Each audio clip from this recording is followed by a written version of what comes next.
porque verão é sinônimo de praia cheia, principalmente aqui no litoral de São Paulo, mas também exige muita atenção. Só nos primeiros dias de 2026, 11 pessoas morreram por afogamento, segundo o Grupamento de Bombeiros Marítimos, o GBMAR. A gente vai conversar agora sobre isso com o primeiro-tenente da Polícia Militar, Rogério Melo. Seja bem-vindo, tenente. Boa tarde para você. Obrigado pela disponibilidade de aceitar o nosso convite. Eu que agradeço a oportunidade. Boa tarde, Rayane. Boa tarde, Eduardo. Boa tarde a todos os telespectadores.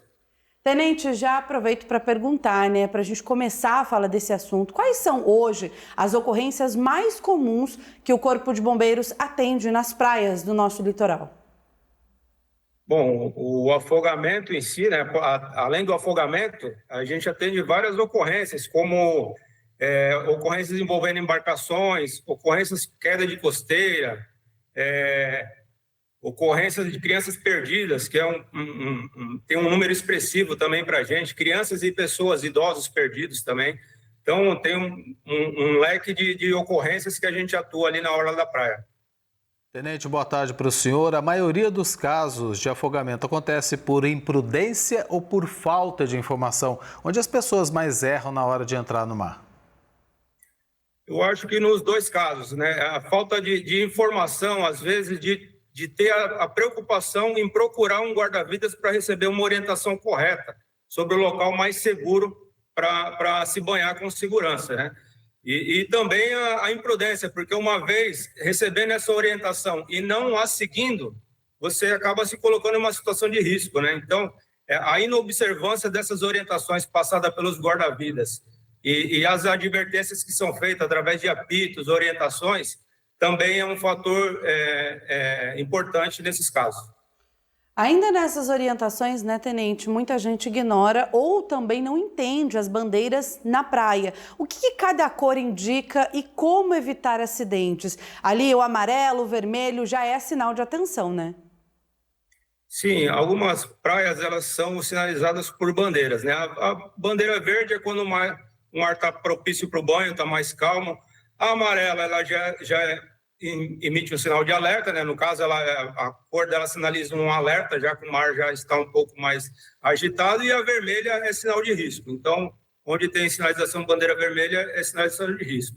Nas praias, nós costumamos também indicar os locais onde tem as correntes com placas de sinalização, indicando o perigo local ali, ou até mesmo com isolamentos.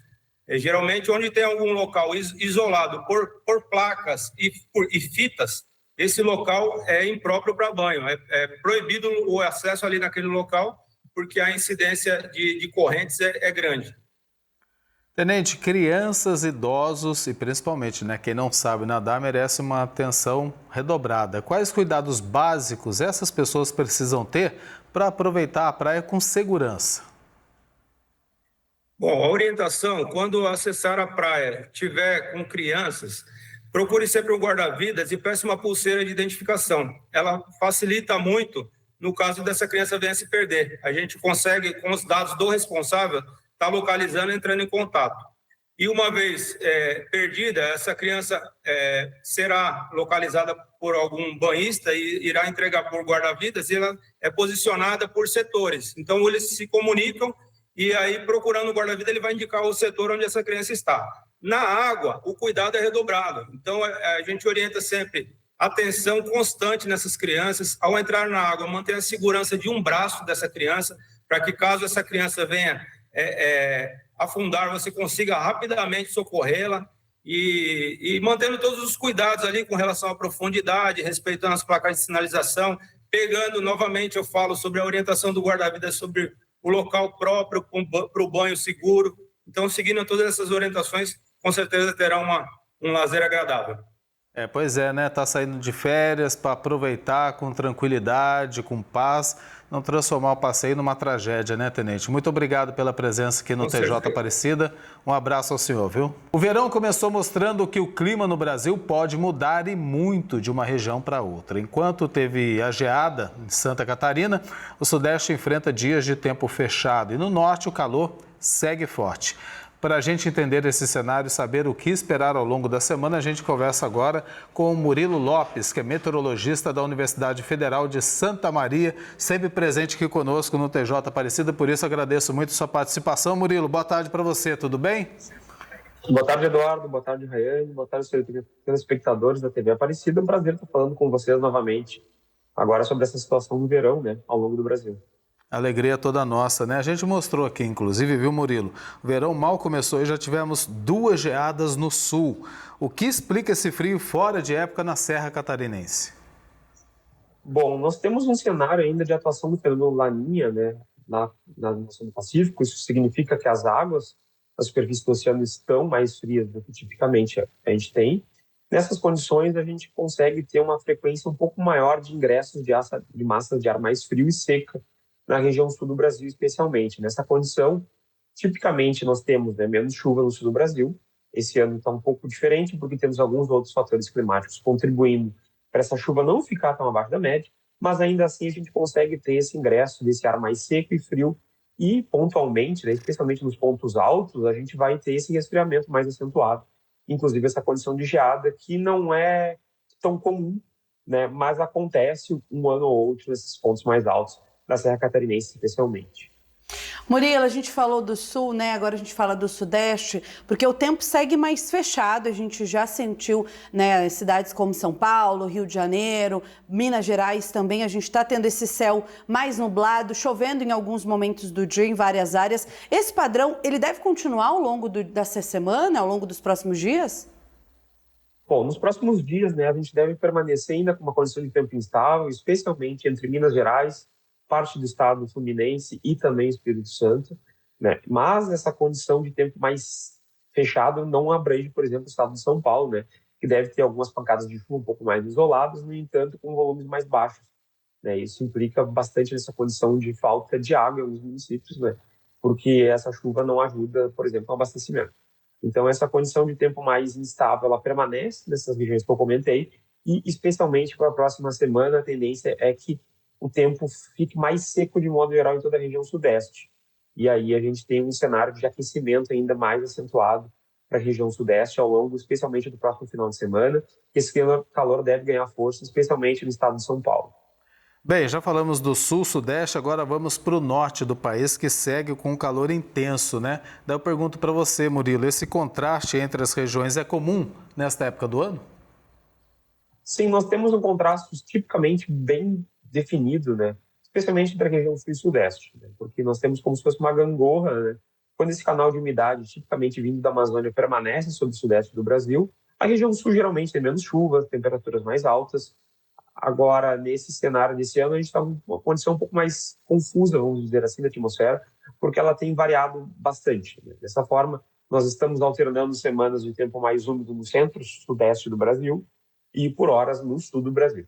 Já para a região norte e nordeste, nós temos geralmente uma condição um pouco mais próxima daquilo do que é normal para a climatologia da estação, né? Que são condições de temperaturas altas e, especialmente na região norte, com um pouco mais de chuva, né? Porque é o período que a gente vai ter aquelas pancadas se desenvolvendo na região, existe bastante calor e bastante umidade. Não é a estação mais chuvosa na região norte, no entanto, esse ano a gente tem um ponto de destaque que é nós temos temperaturas altas, mesmo sem termos um déficit hídrico lá na região norte, e isso deve se manter. Então, essa gangorra, ela existe especialmente em função da disponibilidade maior de umidade, hora numa região, hora na outra, né? Esse ano, apesar de nós termos um Laninha que garantiria um período mais chuvoso para o sudeste e parte do centro do Brasil, nós não temos a atuação total, né, desse fenômeno, porque existem sobreposições de outros índices climáticos que têm contribuído para que a gente tenha uma distribuição um pouco mais uniforme da chuva ao longo do Brasil. Dessa forma, né, a gente tem a condição de tempo mais seco focada apenas na região nordeste do Brasil. Murilo, a gente falou aqui, né, com você justamente sobre a segunda geada que aconteceu em Santa Catarina, na Serra Catarinense. A gente também registrou e ontem mostrou aqui no TJ Aparecida uma tromba d'água em Paraty. A gente pode esperar novos fenômenos aí ao longo dos próximos dias nesse verão? Bom, em relação à condição de frio, né, essas são as situações bastante pontuais. A tendência é que a gente não pode descartar uma ocorrência futura de geada na Serra Catarinense ao longo do verão, mas é coisa de um dia, né? Nada muito expressivo, especialmente esse ar mais frio fica restrito aos pontos mais altos, nas regiões de mais baixa altitude, por exemplo, a temperatura até pode cair, mas sem chegar perto dessas condições. Em relação à tromba d'água registrada em Paraty, nós estamos num período de disponibilidade de umidade e de temperaturas bastante altas. Nessa condição, é comum nós termos a formação de algumas tempestades, especialmente no final da tarde. E aí, nesses cenários, pode acontecer de nós termos chuvas bastante volumosas em curtos períodos de tempo, né? Outra condição são rajadas fortes de vento e até mesmo a formação de alguns tornados, né? Que são fenômenos que podem acontecer nessas situações, né? Quanto mais tempestades nós temos, por mais que o verão não seja um período que nós temos esses eventos acontecendo com maior frequência, os temporais, como a gente tem mais tempestades, a gente aumenta a possibilidade de ter algum evento pontualmente localizado acontecendo, né, em qualquer região do Brasil.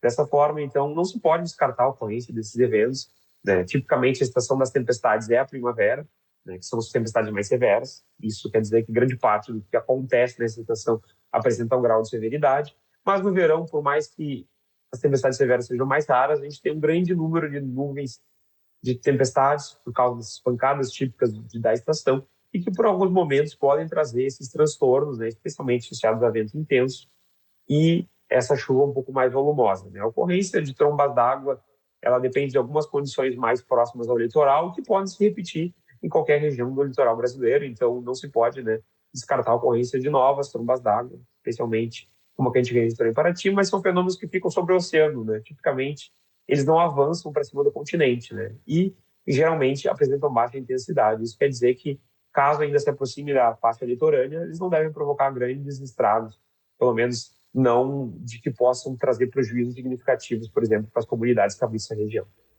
Murilo, muito obrigada, viu, pela participação aqui no TJ, por nos ajudar a entender um pouco mais do que esperar desse verão para os próximos dias. Obrigado, uma boa tarde para você. Obrigado, uma boa semana a todos e até uma próxima.